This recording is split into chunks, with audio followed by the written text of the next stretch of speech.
Odsal. This is, where are we, the middle of June? Looks like the middle of November as Foster gets us underway, playing into the wind. Oh, and they let that bounce over one of the them head. Kickoffs. Fantastic kickoff from him. No chance of catching that ball once it's up in the air. Tom Alderson, he's looking at somebody else to catch it. No, Crooks is saying yours. Alderson is saying yours. And in the end, it's over the touchline for a head and feet at the scrum to St Helens. I'm not too sure anybody called at all, but they've gone that blind side again of Saints. Roby's waiting, Eastman to his feet. This now is Lomax. And Perry. Oh, he's lost the ball. Yep. That's an escape for Bradford. Is it, I wonder if it's more difficult to play with the wind than against the wind on a day like this, Phil? Well, when a Jimmy Foster kicks the ball at you, I don't think it matters which way you're playing, does it? But they couldn't take that, and I think Bradford, as you said, that is an escape. They can't afford mistakes like that if they want to win this game. You talked to half-time to Barry about, you know, the effect of the England Exiles game. I think we're doing a disservice here, really, to this competition. St Helens haven't won in the last 3 away games. You know, the competition is a bit fierce than what we have it down as. And Bradford are determined. I spoke to several of the players before the match. They really were up for this game. They've valued the preparation they've had going into it. They've got some confidence back in the camp now. Jimmy Langley's back in the side. Ben Jeffries is out there. They've won the last 2 games convincingly. And this is a Bradford side determined here now to make the second half of 2011 a successful one. Absolutely they are. Nick Potter is determined that Bradford will be in the hunt come the end of the season. Here's Foster. That's a good chase, though. It's a tremendous chase by Elliot Whitehead. 48th consecutive appearance for young Whitehead, and he's doing what so many of them are doing this year, a second row forward, playing in the centres. Flannery's underneath all of that. Roby. Ball in field to Louis McCarthy, Scarisbrooke. Saints, Wigan. We're at Saints' temporary home. Widnes, of course, on Friday for the battle with the Wigan Warriors. 7:30. It's in stunning HD3, as well as glorious high definition. Beautiful kick. Beautiful kick there from Wilkin, right on that blind side. And in these conditions, you just get yourself into a good position, and they know that you can dislodge the ball. He's going to be very, very influential in the second half, is the second rower, John Wilkin. Bradford will get the head and feet at this scrum. Yeah, 2 hands, Ben. Lock in, guys. Come on, Referee's not happy that the scrum was properly formed. Ask them to do it again. Let's get down to Bill. Eddie, just a brief bit of half-time news, because the message is the same from both camps. Given the conditions, the rain relentless, although probably not as heavy as it was earlier on. The wind's still blowing down the field at the Bulls' backs now. And as I said, message the same. It's the kicking game that's going to be crucial, limiting the errors, keeping discipline, and taking what chances they can eke out in these conditions. And the Bulls having to do it without Heath Lestrange. They'll need further examination of the knee injury that's put him out. And it's such an innocuous incident. It was when he passed the ball for Andy Lynch to score the Bulls' try that his knee went, and it's a knee injury that could put him out for the rest of the season. That's a huge blow for Heath Lestrange and Bradford. They won against the Quins last week, 28-14 against Salford here 2 weeks ago. With a Schmozzle then surrenders the possession back to the Saints, but they're trying to claim a 3rd consecutive win under Mick Potter for the first time, and for the first time since April of last year here today. Bradford. But it's Saints who are in possession on halfway. And Perry is dealt with by 3. Off his head, Josh! And if Heath Lestrange is out for the game, it looks like it is. He's only probably missed 2 games since he joined the club. He got a couple of awards in the end of season after a very consistent 2010. It'll mean extra minutes for Matt Diskin. I don't think there's anybody else that can rotate in the hooking role, and it's such an important role these days.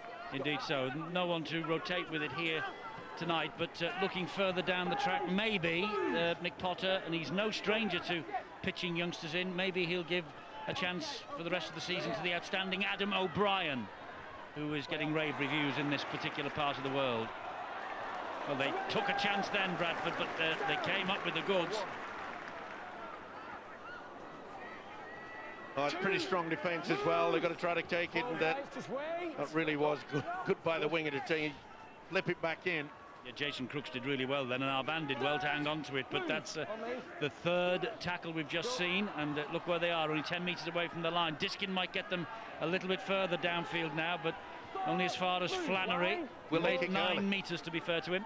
Will they kick early? That's what I'd be doing, but no, they're going to go out to the last. That's Lynch who takes the last tackle, and Carney is funneled back. So is Jeffries. Right up the middle of the field, skipping and sliding its way almost past Paul Wellens. And the Saints skipper today brings it back. Move, just back up, Matt. Wait. Come on, Olivier. Foster. It'll be a real tactical game throughout this second half now, is just trying to keep both sides get into a good position, make sure that it's a good kick and chase. Move, back up. I keep mentioning the fact that quite a few out there, you know, St. Helens players will tire, and that will not help. A real splash then. A real splash down as Makinson was first to that loose ball. It was not the best pass, it was behind all the men. Not well either. Just wait. His body on the line, and I think Jeffries dropped on his ankle, didn't he? Yeah. Gaskell's kick. Carney pouches it safely. Flicks it up, then here comes Jason Crooks again. Move. Go. Interesting to watch Lee Gaskell when they get towards the position of kicking St. Helens. Gives himself lots of time by being deep. Takes the ball back 10 metres from where James Roby threw it, and then advances forward to place his kick. And I think that time helps him with his accuracy of his kicking. Well, the Bradford fans complaining because twice there Louis McCarthy-Scarsbrook was straying into an offside position.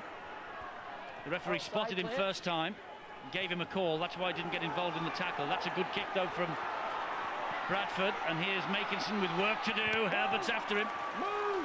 And that's all they have to do is the Bulls just make sure they keep turning them around, because it's very tiring. And this is where the heavy artillery for Bradford will come to the fore now, you would expect. And they've got to concentrate now, Bradford, on their defence, not give away a silly penalty. Make sure they're pretty solid. And they have been throughout this game. Diskin brings Roby down. Wilkin with the kick, but Rayner is underneath it. Not the best, right down the throat of the winger, and he's got the speed. He has. Still play on the tackle not completed. Still play on. Well, I don't know why he's complaining to the official. Because the referee was shouting play on, that's why, Steve-O. He didn't know whether he was tackled or not. Very strong player, Gareth Rayner. He's been really quiet today. He's not only is he strong and elusive, he's got a really good offload as well, and he's been very quiet today. Well, it's 12th season in Super League, Gareth Rayner. He lost Grand Finals and Challenge Cup Finals with Hull against the Saints. So we're looking for a big game here on his return after suspension. Sent off here in the Challenge Cup against Wigan. High kick, orange of the corner. Towards the posts, and Herbert's kick is just too long. Well, he called two, there was a third possibility, and Herbert came up with the third possibility. Some people do not listen, do they?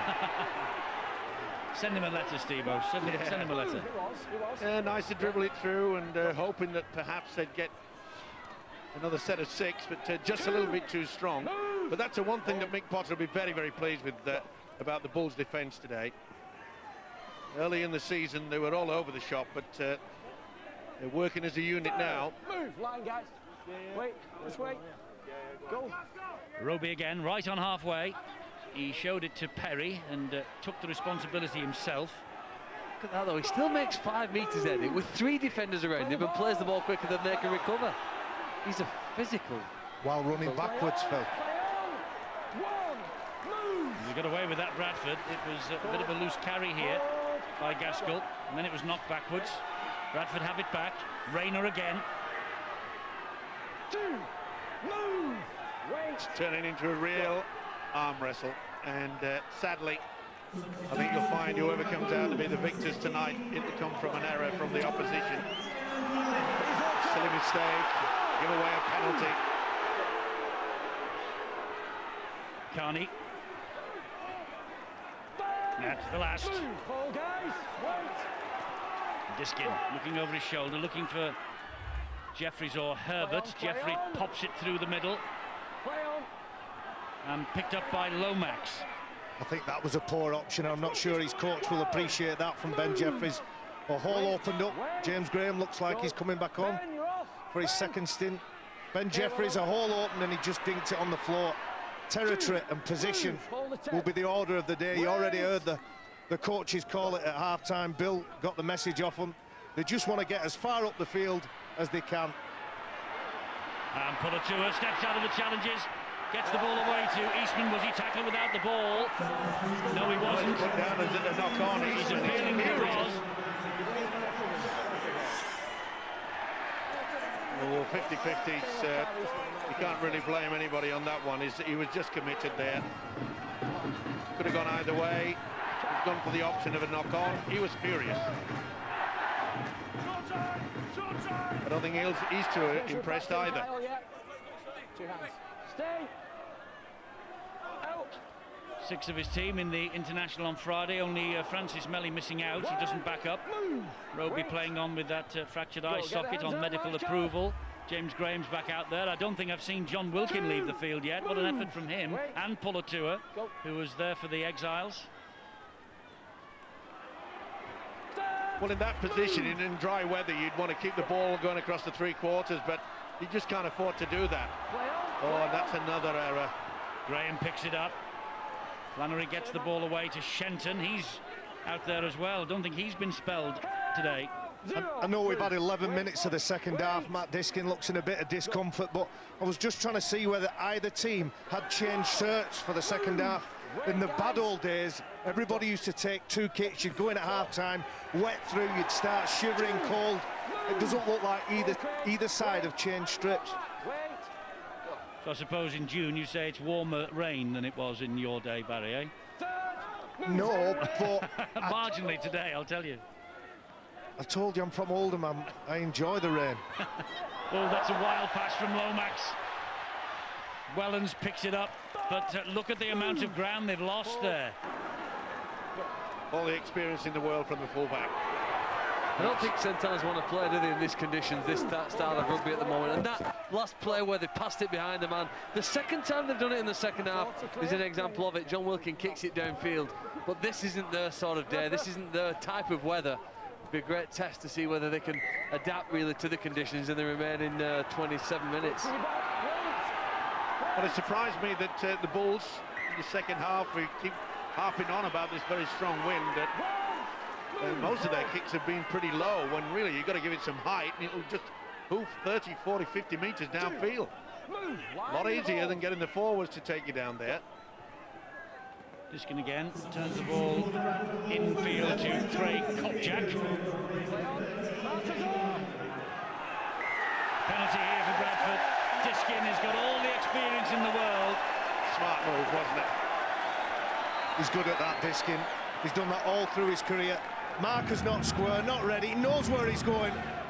Right into LMS there. He's gone for it a few times as well, and that's the first time it's come off. I think the Bradford fans are getting excited. They know half of their tries this year have been scored starting with a tap penalty, Eddie. This is the scenario that have led to a lot of the Bulls' tries. Can this be one that here now puts them in front? Well, Diskin will have a scamper again and then get the ball away, and Carney has slipped the net briefly. 14 minutes of this second half gone. Still we await the first points of the second 40. Ellimer slips the pass. Important tackle by Pulatua on Mark Herbert. Plays it to Diskin. Jeffries. This is young Donaldson. Keeping it alive. Carney again slides the kick through. Oh, knockball by Foster. And that's all you got to do is just to apply that pressure. Slipping, sliding all over the place. Neat little dink through by the fullback Brett Carney. Becoming more and more influential. And it just bobbled up.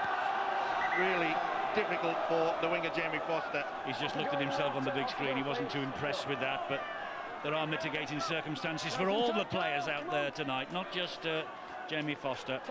Such a difficult night to play. Arvan. Now then, can Bradford turn that mistake into something? Diskin scheming. He lost the ball, Arvan. Oh, lack of concentration, just a little bit lax there at a vital moment. That was a shocking attempt to play the ball, and he knows it too. It's a big let-off there for... It is, but it's a dreadful night for handling the ball. Dreadful. Well, that's where you don't rush, Eddie. You just got to bide your time. Possession is so vital in this condition. Leeds 22-14 up against Hull Kingston Rovers. 8 minutes of the second half gone there. Guys, come on. Guys, come on. Just come here. James Graham. Come here. I don't know. Is he wagging his finger at Ellimer or Louis McCarthy's Scarborough? Let's just get in there, get it sorted. Stopping a push. Just get in. Louis said nothing wrong with having a push. Stay on. Not Scottish, is it? That's the thing about timing, Barry, or comedy, timing. As this game is developing, Eddie, I just get the impression that there are two players on either side that can turn this game. One is Matt Diskin. He's controlling things there, and of course James Roby created 2 tries in the first half, and if they get anywhere near their opponent's line, it's their touch of magic that I'm sure will produce a try. But a fine match, as he always seems to do this year. He's had a tremendous season. That's a great kick. Carney dealt with it though. He had to move about 20-30 metres to his right to collect that in these conditions. He's always taking a risk, but he pouched it safely. I agree with that point. I think that Matt Diskin and James Roby hold the key, but if they hold the key, I think Ben Jeffries and Lee Gaskell have the padlock. Their kicking game is really, really important. They need to be at the other end of the pitch. I don't think possession is as important as position. If you make the mistake near your own line, you're in danger of letting those tries in. That's the fourth, 10 metres inside their own half still, Bradford. And Kopjak gets them to halfway on the last. Now then, Wellens has funneled back, waiting for the kick downfield, which is coming here from Herbert. Aiming for that risen corner again. Stands up, Wellens has to run it back. Good chase. Tremendous. There was 10 Bradford Bulls players there, all moving in one straight line. Absolutely superb. Mick Potter, very pleased with that. Looks like a competition for the outside backs now, doesn't it? Who can get in there, beat the marker defenders and make as many metres as possible.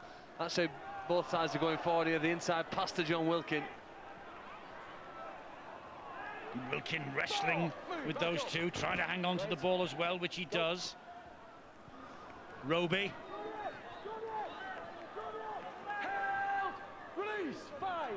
We'll play it to Wellens, last tackle. Wilkin, up it goes, high, and they're chasing everything. Oh, he never got to that at all. Carney, 0 on the tackle count now, and James Graham has it for St Helens. Those high kicks have been causing chaos, but that is not the best from Roby. And here goes Carney, still going. Boy, he'll be relieved about that. Came up with the error, and then had the chance.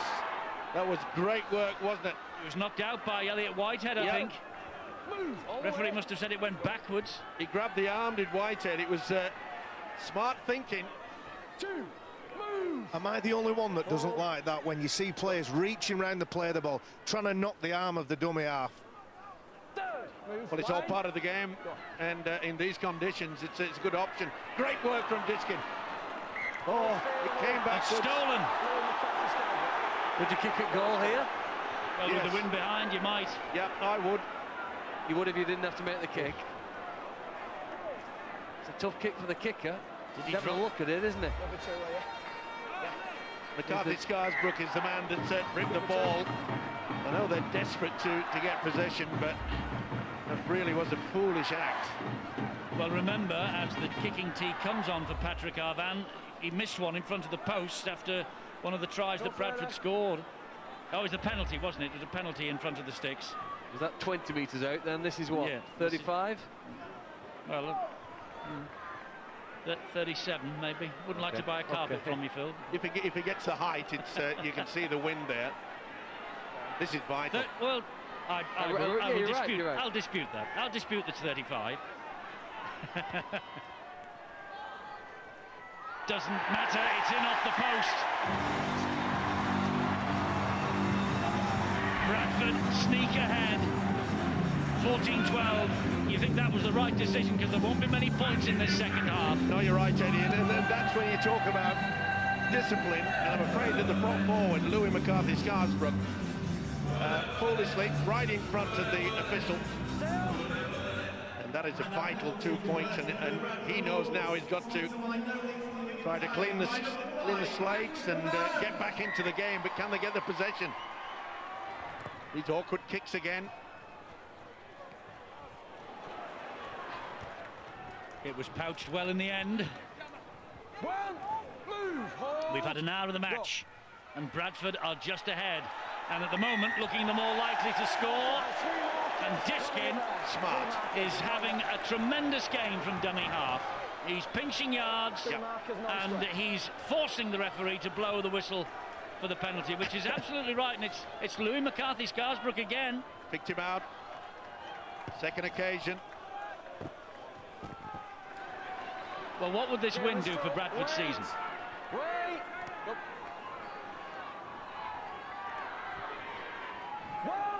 Well, it would improve the chance of being in that 8th spot. I think they're in a 4-way competition, aren't they? Salford, Hull, Kingston Rovers and Bradford are 4 teams all aiming for 8th position.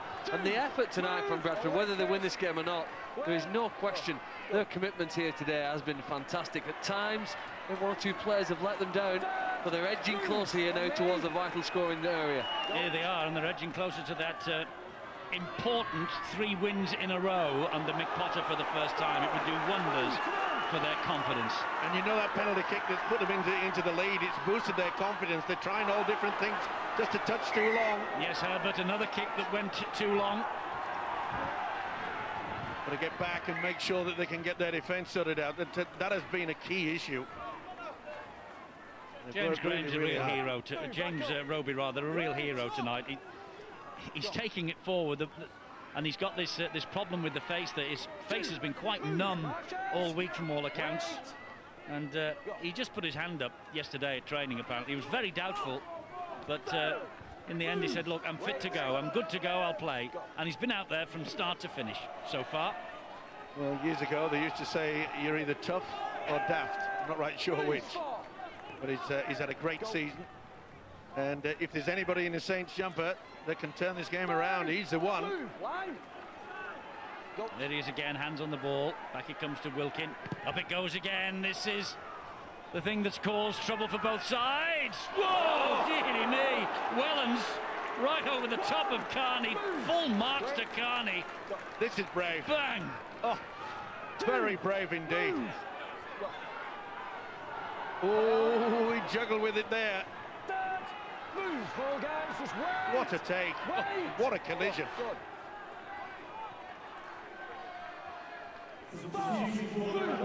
Courageous from Carney. Arvan.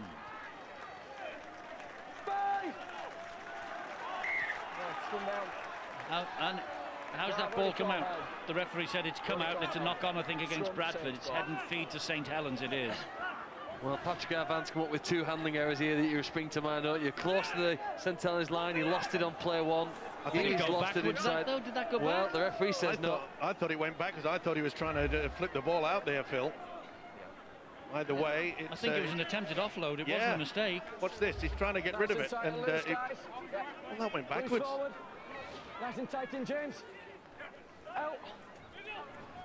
So St Helens with an opportunity, and apparently the referee had actually called that the tackle was complete.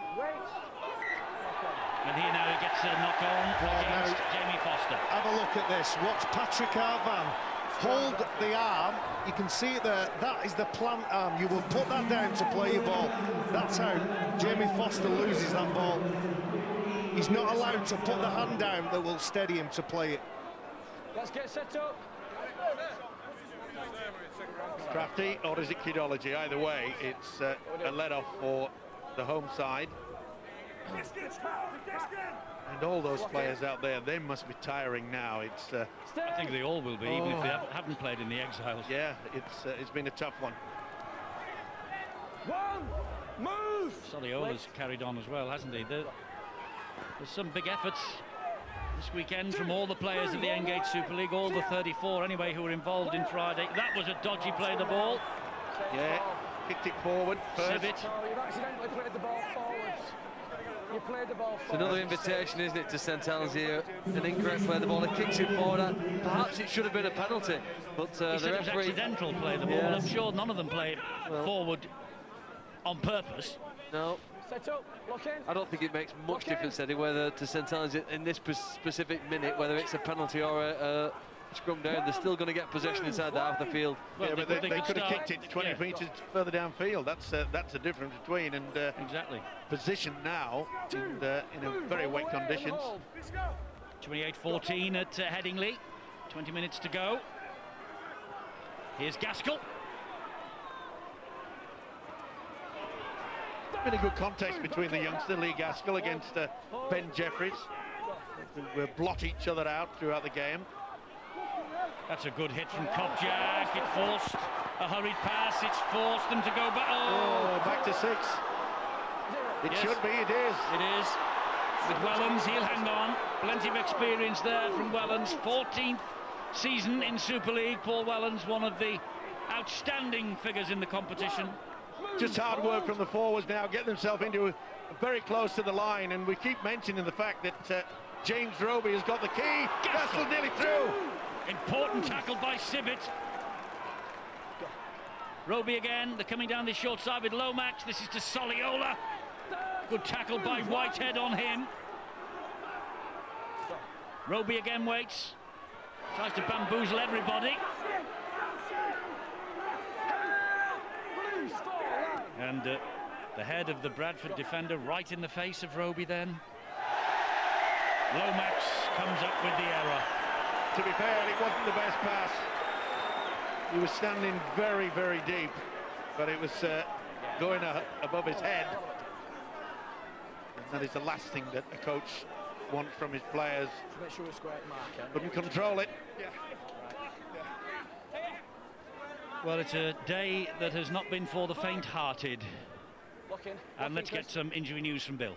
Problem for another problem for the Bulls. Tom Olberson has limped round the side of the pitch. He's been replaced by Olivier Ellimer. Straight to the dressing room for the youngster who's made such an impact this season, but it does look a worrying injury. Another one for the Bulls. Meanwhile, they come forward. 14-12. The victory's beckoning for Bradford. Rayner. Move all the way, guys. Hold. Diskin's waiting.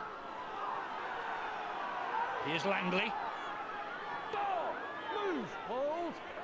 Hold. Both sides desperate to try to dislodge this ball, and it should be a good kick. Outside foot. You've 10. The wind's got this one. It has. That will run dead. But they won't mind that. They know they can line up on that 30, and it's impressed me the way that the Bulls have been talking to each other and just urging each other on get themselves sorted out. Just a lack of concentration can turn the game. Roby, tackled by Ellimer. Move all the 10s, guys. Just wait. Just wait. Flannery now. Oh, that looked a little forward. Graham had to reach forward for that. Roby again. Back it comes to Wilkin. Wilkin just delayed the pass, and Arban got him with the tackle. Well, that should be a penalty. Messing around, second goal. I think he might have lost that, Wilkin and all, when he was on the floor. 5. Move. Eastman down under Jeffrey's tackle. Last one for Saints. Up it goes again off the boot of Wilkin. This is too deep though, is it, surely? It's going to bounce. Oh, it has bounced. Who's the tallest? The Bradford defender is. Can you just check that for me? I think it's a dropout. It was a great kick from Wilkin. Referees asked the video referee just to check if this is a goal line dropout. He thinks it is. Afford to let it bounce though in any condition. Brett Carney wasn't anywhere near it. Well, it's hard to say. Yeah, it's got to be, hasn't it? A player, none of the St Helens players would look to punch it over the dead ball line. It's Mark Herbert, I would guess, who's pushed that arm. When you look at another angle, you can see the black of his sleeve. And I think he rolls his ankle when he does that. When he lands awkward. Yes, he's hopping to take this goal line dropout that the referee's given. It's been quite a while since Bradford have got into the last 10 minutes of a game against St Helens, with the game still in the balance. Previous encounters, St Helens have had it wrapped up clearly by this time. Nice test here for the Bulls to see whether they've grown in strength. Are they a tougher side to beat these days? Flannery steps out of one challenge. They come back though and get him down. Arvan, Roby, down the short side to Wilkin. Oliver got the shoulder in there. He felt it as well. That could be a penalty, should be a penalty. Won't be, he's playing on. With Lomax. Stand square. It's Roby again. Pulatua. They're standing firm, Bradford. They're defending for their lives. They're defending for the victory that's beckoning them with 10 to go. Here is Gaskell, slides a kick in, tried to, bounces off their feet and legs, and Kopchak has got it back for Bradford. Great work by Kopchak. He knew how important it was to make sure that the possession was going to be to the home side. Nothing fancy, didn't want to pick it up on the half volley and run downfield. He knew they needed it. I said at the start of the match, this has got all the makings of Surreal Sunday, and we've got the top 4 clubs in the Super League at the moment, all failing to register a win. Diskin is waiting again. Back it comes to Herbert. Ooh, he was under pressure then from Wilkin. He's gone flat out on his back. I don't think Wilkin was late. I think he just pushed him as he made the kick. Herbert just blows the cheeks out. Yeah, I think Herbert was trying to milk the penalty. Official said, having none of it. It's only a 50-50 shot, wasn't it? Pushed him. Well, Saints have got to score a try from their own 20-metre line, and it's not really shown yet to be a night for that. Just wonder, Eddie, in their mindset whether they think, no, in these 6 tackles we've got to get to a position to put a good kick, then apply the pressure, and the next time we get the ball, we'll look to score the winning try. Here's the pass. Shot! What a hit by Alima! That's the hit of the day, hit of the weekend, could be the hit of the year. Dixon didn't know where that came from. Talk about lining someone up. Bang! What a hit! Perfectly fair, perfectly legal, outstanding from the Frenchman Olivier Alima. The French international captain. Oh, that there were 16 others like that. Diskin. Oh, great work. Just slowing it down. Trying to create panic in the St Helens ranks. And Lynch will take it forward. Well, Herbert with the short kicks have been a little bit too long, but this is where he wants to be able to put himself into a position, or maybe Ben Jeffries just try to tease it into the in-goal area. Here's Langley. This There's is the where they last. need it. And it comes to Jeffries, who dubs it in behind them. Foster this time is safe. And it's Elima who started all that, who puts in the last tackle, or puts in the tackle rather on Foster after the kick through. Apply the pressure, ricochets off Johnny Lomax. Foster did well then. But 7 minutes to go, 2 points the difference. Bradford on the cusp of a hugely significant win. They'd be right on the fringe of the top 8. And isn't it great to hear the Odsal crowd, the home crowd, who really are getting behind this side.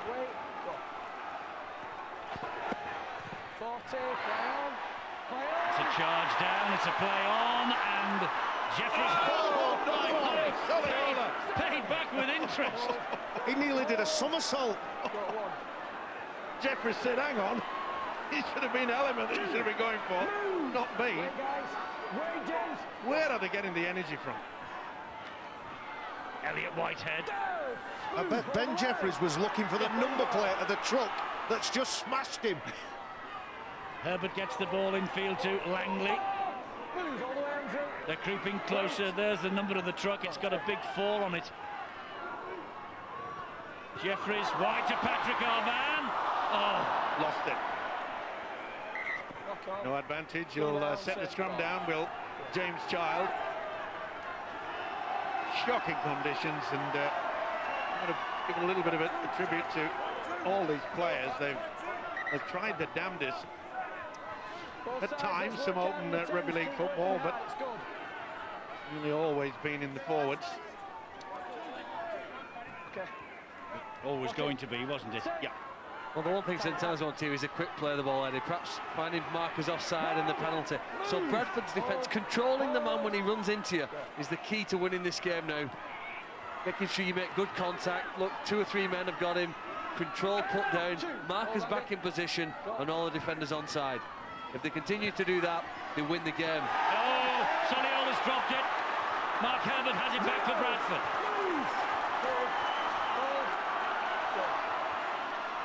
Good hit, wasn't it? Sibbett, I think. Yep.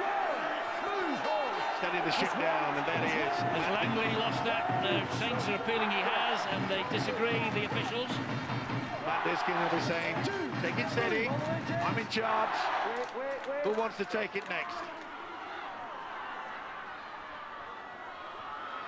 Oh, Patrick Arvan has not had his best game in these awful conditions. Does it not rain in New Zealand? Well, the thing is, why do they have to do that? They are leading. They're not on the chase-up. There's got a penalty now, St Helens. All they had to do was just camp down there. Mick Potter, the Bradford coach, will be furious with that. Why try fancy three-quarter play when you are leading?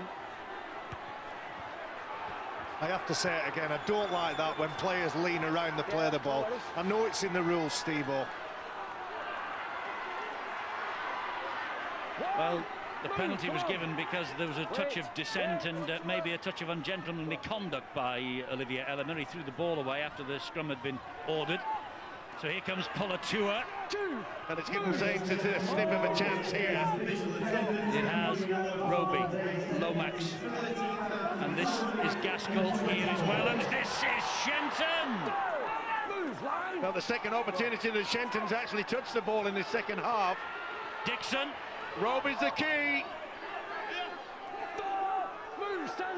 In he goes to dummy half, James Roby, a metre away from the Bradford line. Oh, that's going to be 6 to go. Yes, it is. Gaskell was looking for a penalty then because Jeffries, he said, had hold of his ankle. Here is Roby bravely. Hold the line. Well, this is the chance for St Helens to win it. It's the chance for Bradford to defend. He's lost it. And Wellens has lost it. They're defending for the victory. Watch Langley from marker. He reaches round and knocks it out of the grasp. Dominant! Well, it's Sibbett, actually. Wait! Did well. I know you don't like it, Barry, but it's a ploy that's worked in these conditions. And I think, Wait, guys. as well as that, I think it puts too much pressure on James Child. There's a lot of ambiguity with that. He has to make a decision. He has to make a call. Let go. Diskin, tackled by Roby. They might get one more set of 6, St Helens, to rescue this. Foster collects it on the slide. Great chase from Bradford. They go wide to Eastman. Quick play the ball, that's what they need, but they're holding him down. This is Flannery.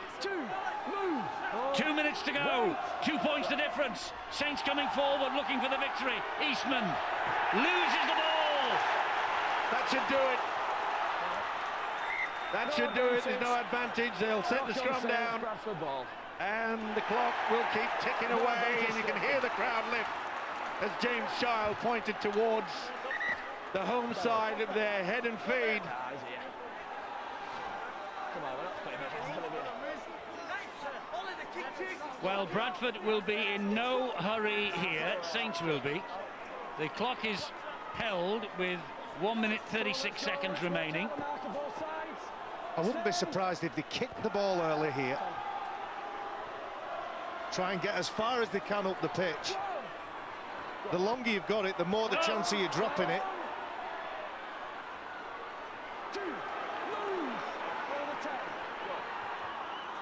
Here goes the Bradford Bulls again, making valuable ground. Ellimer goes down under the tackle from Dixon.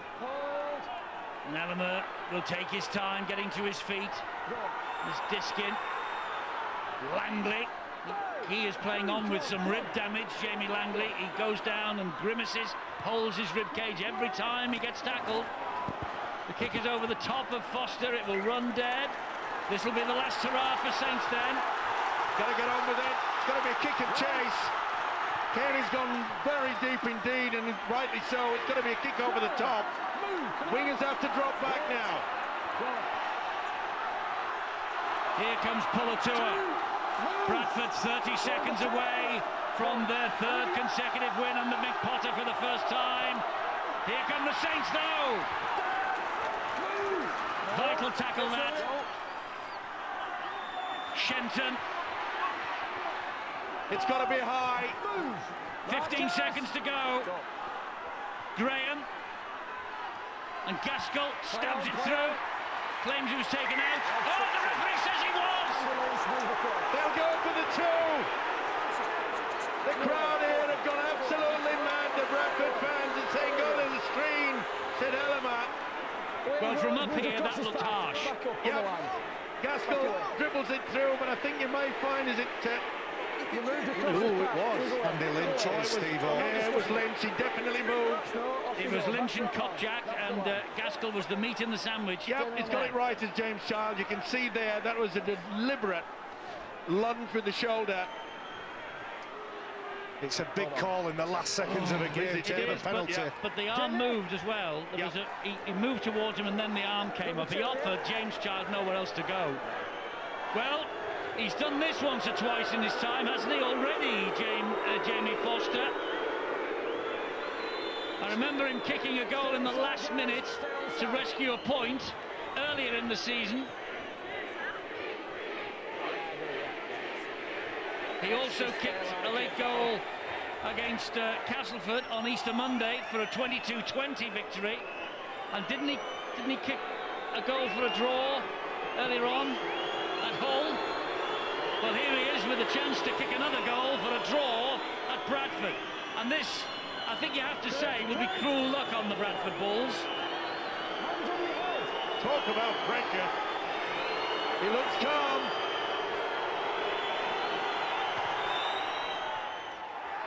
He's kicked it! Foster has kicked it and rescues a point for St Helens. But the fact of the matter is that no member of the top four has won today. We've had two draws today in the Engage Super League. You've watched one here. Castleford and Wigan was the other. 14 all at Odsal. James Child leaves the field to pandemonium, as you will expect.